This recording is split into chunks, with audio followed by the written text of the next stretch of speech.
মুসলমান বাবাজিরা আমার একটু খেয়াল করে শুনবেন, পক্ষান্তরে কুরআনুল কারীম শিক্ষা করার ফজিলত কত বেশি, মর্যাদা কত বেশি। আমার আপনার নবী জনাবে মুহাম্মদ মুস্তাফা সাল্লাল্লাহু আলাইহি ওয়াসাল্লাম বলেন, আমরা সকলে মুহাব্বত জোরে আওয়াজে একবার দরুদ ইব্রাহিম পাঠ করে নিই।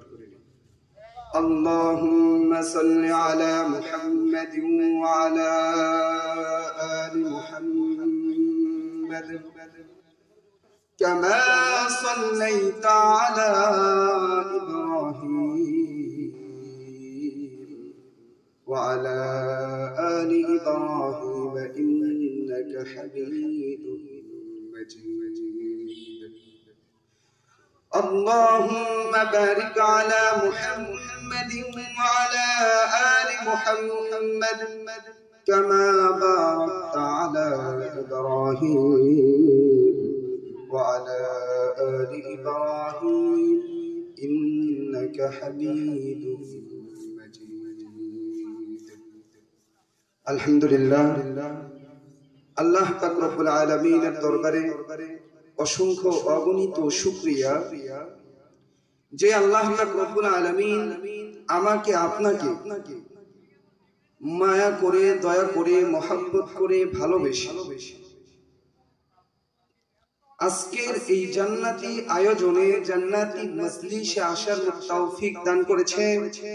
আমরা সেই মহান আল্লাহ পাক রব্বুল আলামিনের দরবারে একবার শুকরিয়া আদায় করি, সকলেই বলে আলহামদুলিল্লাহ।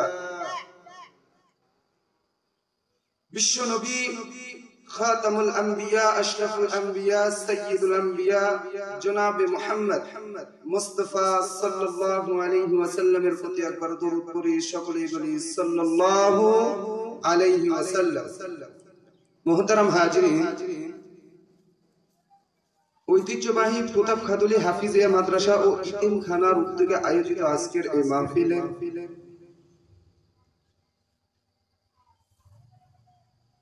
44তম অধিবেশন।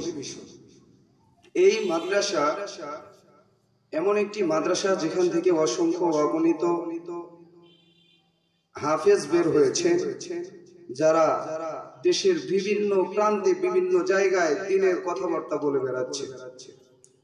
তো মাদ্রাসার মাহফিল, এই মাদ্রাসা শিক্ষার প্রয়োজনীয়তা কতটুকু, মাদ্রাসা শিক্ষার গুরুত্ব কতটুকু, ফজিলত কি, এর উপরে সংক্ষিপ্ত কিছু আলোচনা করার চেষ্টা করব ইনশাআল্লাহ।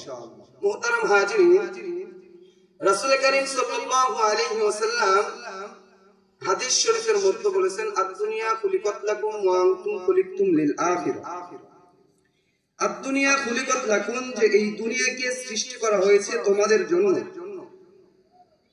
ওয়া আনতুম খুলিকতুম লিল আখিরাহ, এবং তোমাদেরকে সৃষ্টি করা হয়েছে কিসের জন্য?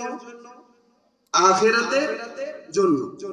মানুষ দুনিয়াতে এসেছে, আল্লাহ তাআলা পাঠিয়েছেন শুধুমাত্র আখিরাতের জন্য। অর্থাৎ মানুষ দুনিয়াতে শুধুমাত্র আল্লাহ তাআলার ইবাদত বন্দেগী করবে, আর মানুষের সুখ শান্তি ভোগ বিলাসের জন্য আল্লাহ তাআলা সৃষ্টি করে রেখেছেন আখিরাত, জান্নাত। দুনিয়াতে মানুষ সুখ শান্তি ভোগ বিলাসের জন্য আসে না। সুতরাং দুনিয়াতে সুখ শান্তি ভোগ বিলাসের জন্য ইসলামকে বাদ দিয়ে, কোরআন হাদিস বাদ দিয়ে, জাগতিক শিক্ষায় শিক্ষিত হয়ে ডিগ্রি অর্জন করে যত টাকায় কামাই করি না কেন, দুনিয়াতে সুখ শান্তি অর্জন করতে পারবো? যদি আল্লাহ না চায় পারবো কি? পারবো না। আল্লাহ যদি ফয়সালা করে তবেই সম্ভব। মুহতারাম হাজিরিন, পৃথিবীতে যত শিক্ষা ব্যবস্থা রয়েছে, সমস্ত শিক্ষা ব্যবস্থা কয় প্রকার? দুই প্রকার। একটা হলো জাগতিক শিক্ষা, আর একটা হলো কোরআনিক শিক্ষা, যেটা মসজিদ, মাদ্রাসা এবং মক্তবে শেখানো হয়। তো এই জাগতিক শিক্ষা আর কোরআনিক শিক্ষার মধ্যে পার্থক্য দেখেন। জাগতিক শিক্ষা, এই শিক্ষার মাধ্যমে যা কিছু অর্জন হয় এটা দুনিয়াতে, আখিরাতে এর কোনো অংশ নাই। যেরকম সংক্ষিপ্ত সময়ে একটু উদাহরণ দিই। এই যে লাইট দেখতেছে, রাত্রিবেলা চড়ার ভিতরে বাহিরে কত অন্ধকার, আজকে আপনাদের এই প্রতাপ খাতুলি এই মসজিদ বাড়ির মাঠের ভিতরে এই লাইটের মাধ্যমে আলোকিত করা হয়েছে। এই লাইটটা নিশ্চয় কোনো বিজ্ঞানী তৈরি করেছে, কোনো মুফতি সাহেব নয়। কোন বিজ্ঞানী তৈরি করেছে জাগতিক বিদ্যার মাধ্যমে। আমি যে কথা বলতেছি মাইকের মাধ্যমে, এইটাও একজন বিজ্ঞানী তৈরি করেছে। আমরা গরমের সিজনে, গরমের সময় ঘরের ভিতরে ফ্যান চালাই গরম থেকে শান্তি পাওয়ার জন্য, ঠান্ডা অনুভব করার জন্য। তো এই ফ্যানও তৈরি করেছেন কে? একজন বিজ্ঞানী, কোন মুফতি সাহেব নয়। মুহতারাম হাজিরিন, এসি চালায়, এসিও তৈরি করেছেন একজন বিজ্ঞানী, মুফতি সাহেব নয়। আমি এখানে বলতে চাচ্ছি যে এই বিজ্ঞানী বা এই ব্যক্তি যখন মৃত্যুবরণ করেছে, যে লাইট আবিষ্কার করেছে, ওর কবরের ভিতরে কি কোনো লাইটের ব্যবস্থা আছে? জোরে বলেন, আছে? নাই। যে ব্যক্তি ফ্যান তৈরি করেছে, ওর কবরের ভিতরে প্রচন্ড গরম, চতুর্দিক দিয়ে মাটি, কোনো জায়গায় ফাঁকা নাই যে বাতাস ঢুকবে। ওর কবরের ভিতরে কয়টা ফ্যানের ব্যবস্থা আছে? কোন ফ্যানের ব্যবস্থা আছে? এয়ার কন্ডিশনারের ব্যবস্থা আছে? নাই। ধরেন একজন পৃথিবীতে জাগতিক বিদ্যার যত ডিগ্রি আছে সমস্ত ডিগ্রি অর্জন করছে, মৃত্যুর সময় আজরাইলকে যদি ওই সার্টিফিকেট দেখায় কোনো কাজে আসবে?